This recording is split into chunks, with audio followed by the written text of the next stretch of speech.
Hello everyone, welcome back to the Learning with IOM channel. In our last video we discussed fractions. It was a comment request and we talked about adding and subtracting fractions. It's the basic manipulation on how to add and subtract them. So in this video we're going to focus on multiplication and division of fractions.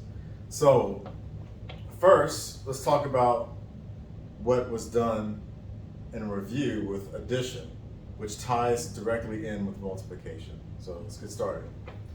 So let's say I have a simple example of 1/2 plus 1/3, 5/6. So if you notice, when we did that addition, we had to use a step of multiplication to do the addition. And that step of multiplication is what we're going to be talking about today in more general terms of multiplying fractions. So this multiplication here is we're able to do that because there's a rule where anything multiplied by the number 1 is itself. It's called the identity. So you have any number, whether it's 2, 4/5, 17, it doesn't matter. You multiply any of those numbers times 1. You got 2 times 1 equals 2. 4.5 times 1 equals 4.5, and we all get the point. You multiply anything by 1, you get the identity. You get the same thing back. So taking advantage of that property allows us to change the form of what the fraction is when we do addition.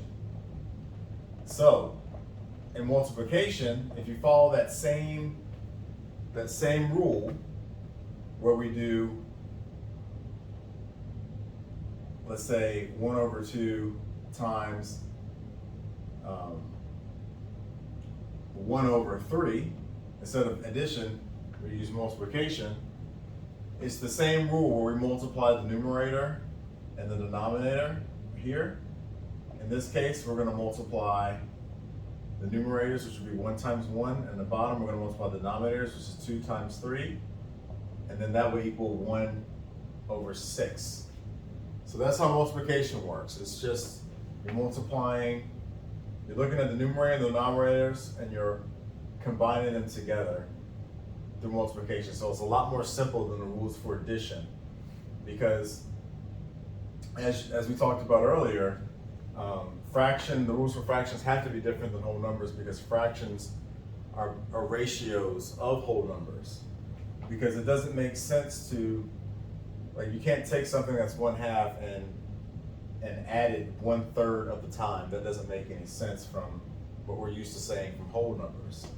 So the rules shift into where you have to deal with the numerators and the denominators separately. So that's how multiplication works. Okay, so let's do another example of multiplication here. Let's take 2/15 times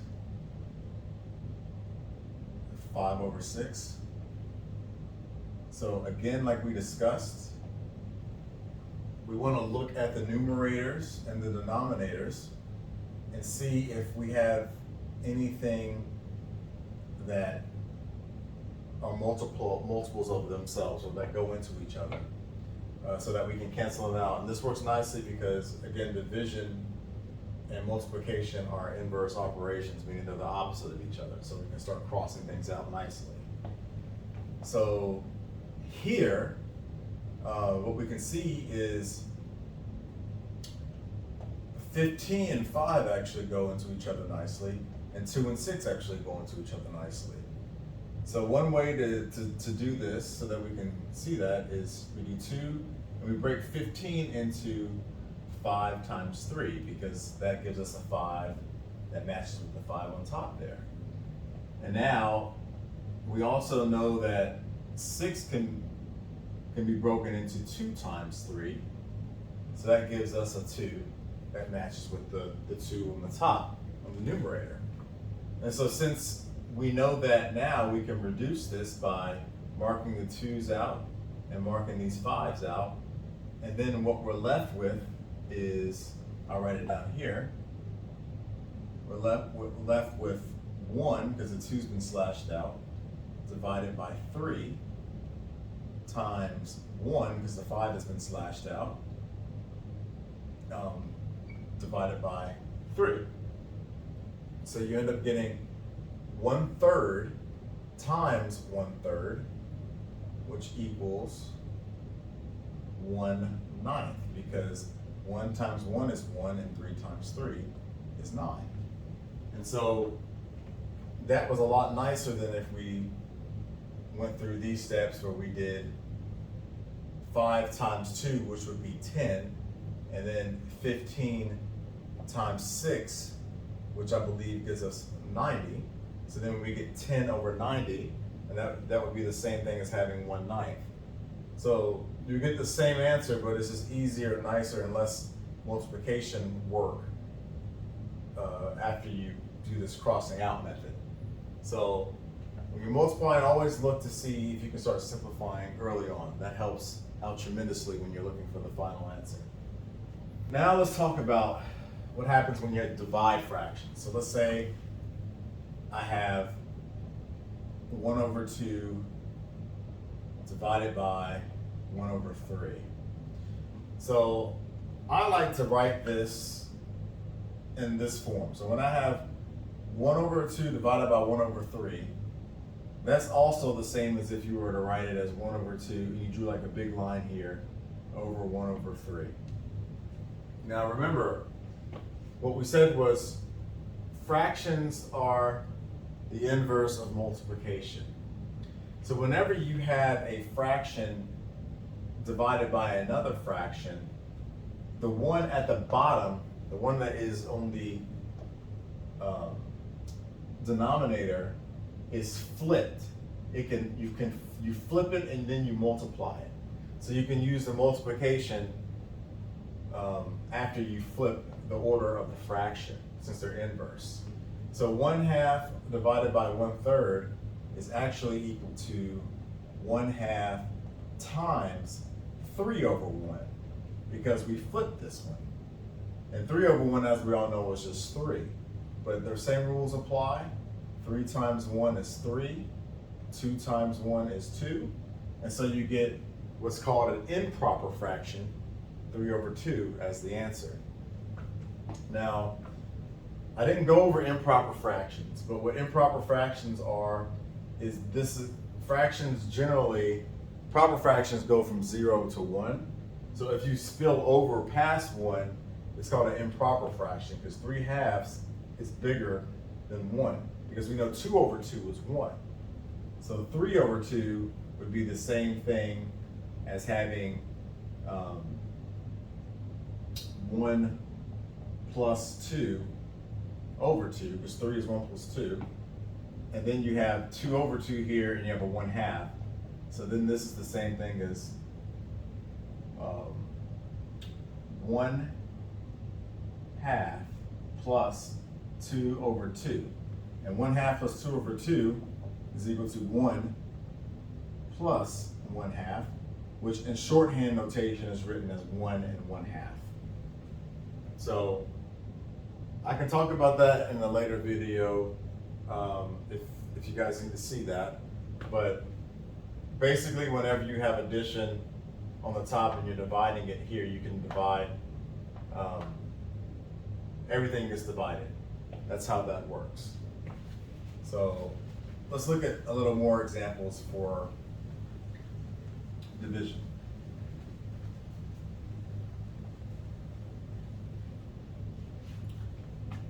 Now let's say we have 4/5 divided by 7/12, 7/12. Again, when you divide, this is the same thing as flipping. You multiply and you flip it. So really this is the same thing as having 4 over 5 times 7 over 12. That's what that is equal to. So you flip the fraction that's on the bottom, and then you change the operation of multiplication when you divide. That's all you do. So one way that is written is like this. Another way to write, you might see it, is somebody might write it like this. These two are the same thing, 4.5 divided by 7 over 12. This is the same thing as that. And so whenever you see it written this way, the result is always going to be the same, 4 over 5 times 12 over 7, because you have to flip it. So yeah, I made a mistake here. I'm glad I wrote it again this way so I can catch my mistake. So when you flip it, you have the improper fraction that we just talked about, because it's bigger on the top than it is on the bottom. It's an improper fraction. Now we just go through the steps. So can this be reduced in any way? Meaning, does 7 divided into 4 or 12 and 5? No. So in this example, we just have to multiply straight through. So the answer would be 12 times 4, which is 48, divided by 7 times 5, which is 35. And that gives us an improper fraction. So now that we know that it's improper fraction, we can actually at least reduce this improper fraction to the whole part and the fraction part. So I'm going to write it down here again, 48 over 35. I'm going to erase this so I can have space to write the reduction of the improper fraction. So if I have 48 over 35, that's the same thing as, well, 48 minus 35 is what? 48 minus 35 gives us 13. So that's going to give me 35 plus 13 divided by 35.